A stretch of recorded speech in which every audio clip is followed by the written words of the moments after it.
യഥാർത്ഥത്തിൽ തന്ത്രിയെ എന്തിനാണ് ഇതിനകത്ത് കുടുക്കിയത്?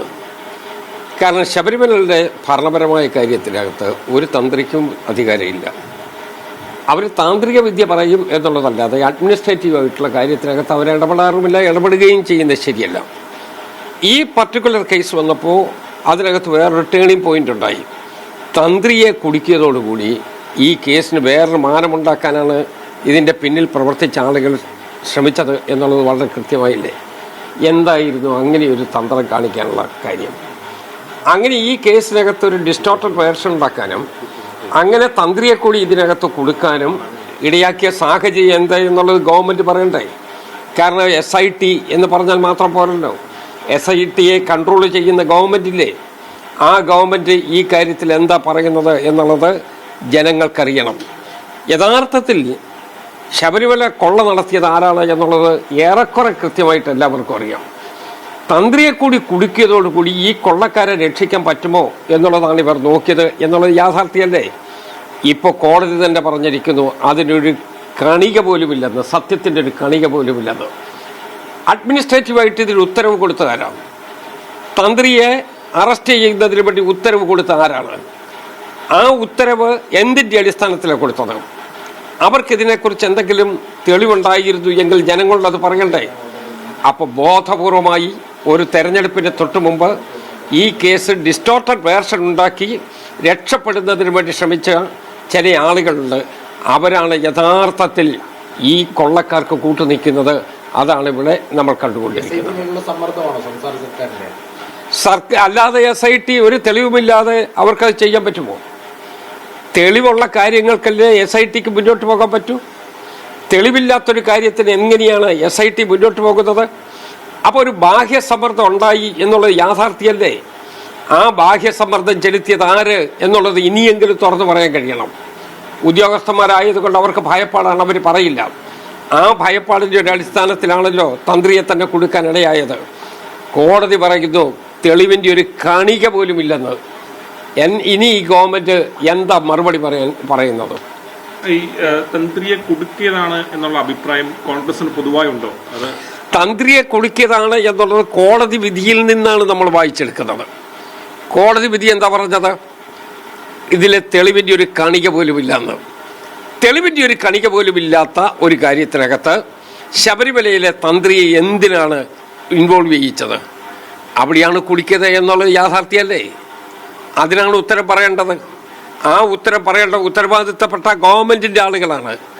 അവർ മറുപടി പറഞ്ഞേയും മതിയാവും. നിലവിൽ ഈ വിജിലൻസ് ആക്ടിന്റെ പരിധിയിലേക്ക് തന്ത്രി വരുമെന്ന് ആവർത്തിച്ചുകൊണ്ടാണ് SIT അപ്പീൽ പോകാൻ പോകുന്നത്.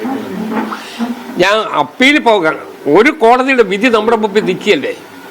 പിന്നെ അപ്പീലും സെക്കൻഡ് അപ്പീലും പോകാൻ പറ്റുമോ? അത് വേറെ പ്രശ്നം. അത് വീണ്ടും കൊടുക്കാനാണ്, വീണ്ടും ഇത് നീട്ടിക്കൊണ്ട് പോകാനാണ്. കൊടുക്കാനെന്ന് പറയുന്നതിനേക്കാൾ നീട്ടിക്കൊണ്ട് പോകാനാണെന്ന് പറയുന്നതായിരിക്കും ശരി. കാരണം എങ്ങനെയെങ്കിലും തട്ടി തെരഞ്ഞെടുപ്പ് കഴിയുന്നത് വരെ മുന്നോട്ട് കൊണ്ടുപോവുക എന്ന് പറയുന്ന ഡിലേയിങ് ടാക്ടിക്സിൻ്റെ ഒരു ഭാഗമായിട്ടാണ് ഞാൻ മനസ്സിലാക്കുന്നത്. ആവശ്യമില്ലാതെ ഒരു തന്ത്രിയെ കുടുക്കി കോടതി ആ കാര്യത്തിൽ സത്യസന്ധമായി ഒരു നിലപാടെടുത്തു. തെളിവിൻ്റെ ഒരു കണിക പോലും ഇല്ല എന്ന് കോടതി പരസ്യമായി പറഞ്ഞു. എന്നിട്ടും അറസ്റ്റ് ചെയ്യാൻ ഉത്തരവിട്ടിയ ആളുകൾ കയ്യും കെട്ടിയിരിക്കുകയാണ്. ഇത് ഞങ്ങളൊന്നും അറിഞ്ഞില്ലേ എന്നൊരു മട്ടിൽ ഗവൺമെൻറ് ഉത്തരം പറയണം.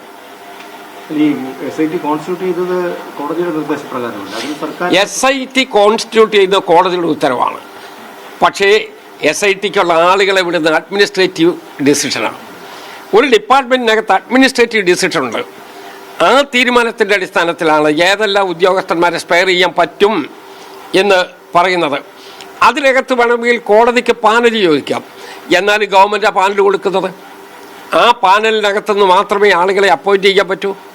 അപ്പോൾ കോടതിയുടെ നിർദ്ദേശപ്രകാരമാണ്, കോടതിയുടെ ആ ഇടപെടൽ ഉണ്ടായിരുന്നത് കൊണ്ടാണല്ലോ ഇത്രയെങ്കിലും കാര്യങ്ങൾ മുന്നോട്ട് പോകാൻ പറ്റിയത്.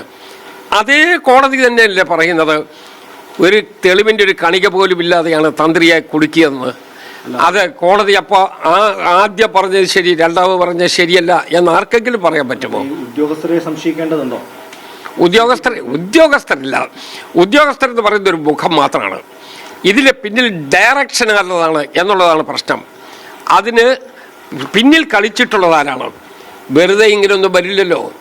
പിന്നിൽ കളിച്ചതാരാണ് എന്നുള്ളതാണ് പ്രശ്നം. അതാണ് ജനങ്ങളുടെ മുമ്പിലേക്ക് വരേണ്ടത്. നിലവിൽ ഇപ്പോൾ BJP നേതാക്കളെല്ലാം ഇന്നലെ തന്ത്രിയെ വീട്ടിൽ പോയി സന്ദർശിക്കുകയും ശ്രീധരൻപിള്ളി അടക്കമുള്ള ആളുകൾ പോവുകയും ചെയ്തു.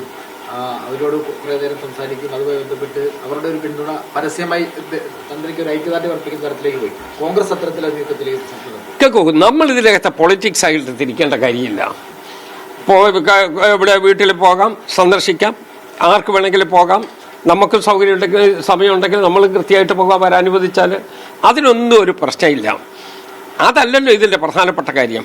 പ്രധാനപ്പെട്ട കാര്യം എന്തിന് ഇദ്ദേഹത്തെ കുടുക്കി എന്നുള്ളതാണ് പ്രധാനപ്പെട്ട കാര്യം.